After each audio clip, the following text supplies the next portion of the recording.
नमस्कार, आप देख रहे हैं आरजे रमझाझर और मैं हूं पुखराज सिंह। मुंगेली जिला में 55 वर्षीय जिला एवं सत्र न्यायाधीश कांता मार्टिन के आत्महत्या करने के बाद यह सोचने विषय बन गया है कि क्या जीना इतना मुश्किल है।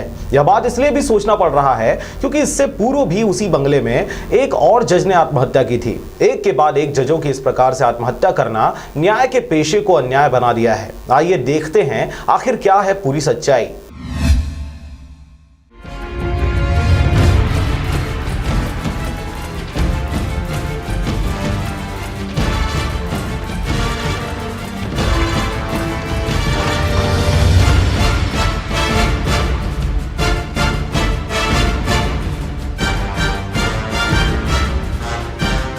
वैसे तो भारतीय संविधान के मुताबिक कार्यपालिका, विधायिका और न्यायपालिका सभी को स्वतंत्र करार दिया गया है, परंतु इन सब में सबसे महत्वपूर्ण भूमिका न्यायपालिका ही अदा करती है। स्वतंत्र न्यायपालिका कहे जाने वाले भारत देश में कुछ वर्षों से न जाने क्यों न्यायमूर्ति कहे जाने वाले जजों को डिप्रेशन का शिकार होना पड़ रहा है। कोई कभी मीडिया पर आकर अपनी व्यथित पीड़ा बयां करता है तो कभी आत्महत्या करने की बातें सामने आती है।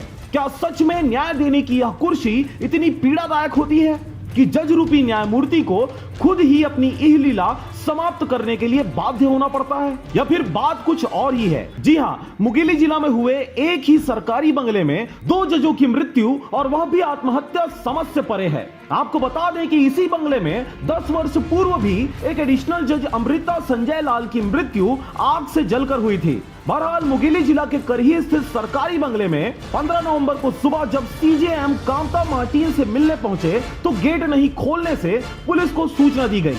तदुपरांत मौके पर पहुंची पुलिस टीम की अगुवाई करता एसपी अरविंद कुजूर ने जब खिड़की से जिला एवं सत्र न्यायाधीश कांता मार्टिन की पंखे से लटकती हुई लाश देखी तो उनके होश उड़ गए। आनन फानन में अंदर से बंद दरवाजे को तोड़कर जज के शरीर को उतारा गया, परंतु तब तक बहुत देर हो चुकी थी।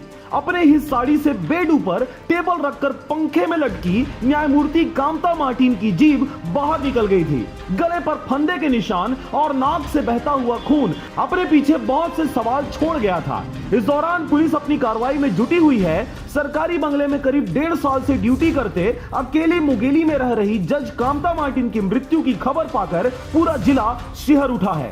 हमारे जिले की जो डीजी मैडम थी श्रीमती कांता मार्टिन, आज सुबह खबर मिली कि करीब 11 बजे आसपास, 11:15 बजे आसपास, कि वो अपने कमरे का दरवाज़ा नहीं खोल रही हैं और किसी को कोई रिप्लाई भी नहीं दे रही हैं। तो सूचना पर मैं उपस्थित हुआ यहाँ पर और फिर मैंने अपनी टीम को ही बुलाया।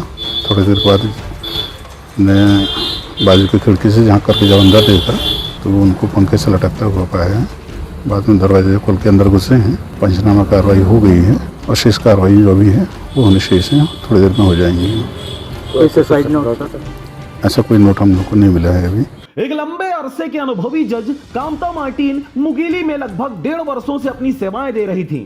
इस दौरान उनके कार्यशैली को काफी करीब से महसूस करने वालों ने उनसे बहुत कुछ सीखने की बातें कही हैं। त्वरित व सटीक न्याय, संविधान की अच्छी समझ रखने वाले, लोगों के मौलिक अधिकारों के हनन पर तनिक भी रियायत न देने वाली एक अच्छे जज की इस प्रकार से दुखद मृत्यु, जो प्रथम दृष्टया आत्महत्या लग रहा है, संवैधानिक दायरे से दूर होकर खुद को एकांतवास में ले जाना कईयों के हृदय को कुरेद रहा है। और अब जब उनकी मृत्यु के पीछे के कारण को सोचा जाता है तो कई बातें सामने आती हैं, जिनमें लॉकडाउन एक बहुत बड़ा कारण रहा। जानकारों के अनुसार जज काफी एकांत रहते हैं, परंतु जब वे कोर्ट आते हैं तो उन्हें थोड़ी रियायत मिलती है। परंतु लंबे अरसे से लॉकडाउन और न्यायालय परिसर के सारे कार्रवाई सीधे घरों से किया जाना बहुत बड़ा कारण रहा। वही दूसरा कारण है, जानकारों ने कहा कुछ वर्ष पूर्व ही इस महिला जज के पति की गंभीर बीमारी मुंगेली आने के बाद ही शुरू हुई थी, जो कि उनके मृत्यु उपरांत ही समाप्त हो पाई। वहीं जिला एवं सत्र न्यायाधीश कांता मार्टिन पति की मृत्यु के पश्चात से मुंगेली के सरकारी बंगले में अकेली ही निवासरत थी। उनका पुत्र भी है, परंतु वह रायपुर के किसी प्राइवेट सेक्टर सेक्टर में कार्यरत है।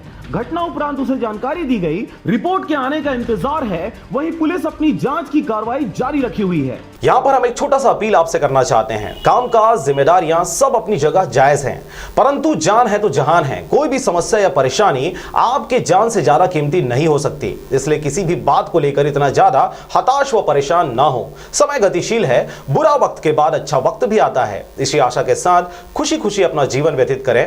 नमस्कार। Bureau report RJ रमझाझर।